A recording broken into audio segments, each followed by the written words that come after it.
আমরা আজকে জাতীয় বার্ন ইনস্টিটিউটে এসেছি। এখানে নারায়ণগঞ্জের বন্দরের ২৭ নম্বর ওয়ার্ডের চাপাতলিতে গতকালকে একটি ভয়াবহ গ্যাস লিকেজ দুর্ঘটনা ঘটে। তো সেই জায়গায় আমরা পত্রপত্রিকা এবং মিডিয়া মারফতে খোঁজখবর পেলাম যে তাদের কোনো অভিভাবক নেই। পরবর্তীতে আমরা খোঁজখবর নিয়ে দেখলাম তাদের গ্রামের বাড়ি হচ্ছে নাটোর। এখানে যে ব্যক্তি মারা গিয়েছেন মাহিদুল, তার স্ত্রী এবং তার ছোট একমাত্র সন্তান সহ তিনজনেই সকালবেলা তারা এই গ্যাস লিকেজ দুর্ঘটনায় পতিত হয়। পুরো শরীর তাদের পুড়ে যায়। এখানে চিকিৎসকদের সাথে আলাপ করে আমরা যেটা বুঝলাম, এর মধ্যে একজনের 90% ছেলেটার এবং তার বাবার 80% এবং ওই যে ছেলের মা মহিলার 70% পুরে শেষ হয়ে গেছে। আমরা এই পরিবারের সাথে সমবেদনা জানানোর জন্য এসেছি। ডাক্তারদের সাথে খোঁজখবর নিয়েছি। ডাক্তাররা অফিসিয়ালি না বললেও আনঅফিসিয়ালি তাদের অবস্থা খুবই খারাপ অবস্থা।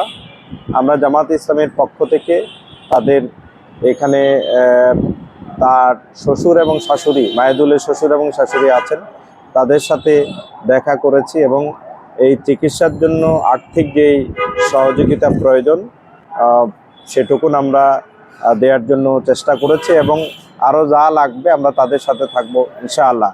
আমি নারায়ণগঞ্জ জেলা প্রশাসক মহোদয়ের দৃষ্টি আকর্ষণ করছি এবং সংশ্লিষ্ট যারা রয়েছেন তাদের দৃষ্টি আকর্ষণ করছি, এই দিনহীন নিঃস্ব দিনমজুর যিনি রাজমিস্ত্রি ছিলেন, এই পরিবারের একেবারে নিঃস্ব, চিকিৎসা চালানোর মতো তাদের কোনো অর্থবিত্ত নেই। তাদের পাশে জেলা প্রশাসন সহ সরকারের সংশ্লিষ্ট কর্তৃপক্ষ দাঁড়াবেন বলে আমরা আশা করি। আমার সাথে আছেন বাংলাদেশ জামাত ইসলামী নারায়ণগঞ্জ মহানগরীর সাবেক আমির, আমাদের কেন্দ্রীয় কর্ম পরিষদের অন্যতম সদস্য মাওলানা মঈনুদ্দিন আহমদ।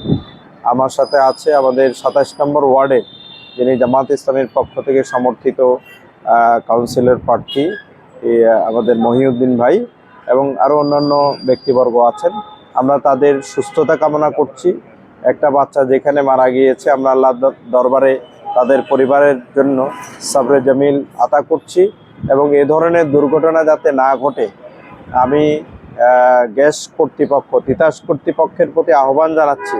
যেহেতু প্রতিনিয়ত নারায়ণগঞ্জে এই ঘটনাগুলো ঘটছে, বিশেষ করে বন্দর, ফতুল্লা এই জায়গাগুলোতে দ্রুত সময়ের মধ্যে বিশেষজ্ঞ টিম পাঠিয়ে এগুলো চেক আপ করে যেখানে যেখানে লিকেজগুলো মেরামত করা যায়, প্রয়োজনে যেখানে যেখানে বন্ধ করা প্রয়োজন, যা উদ্যোগ প্রয়োজন তারা সেটা গ্রহণ করবে বলে আমি প্রত্যাশা করছি।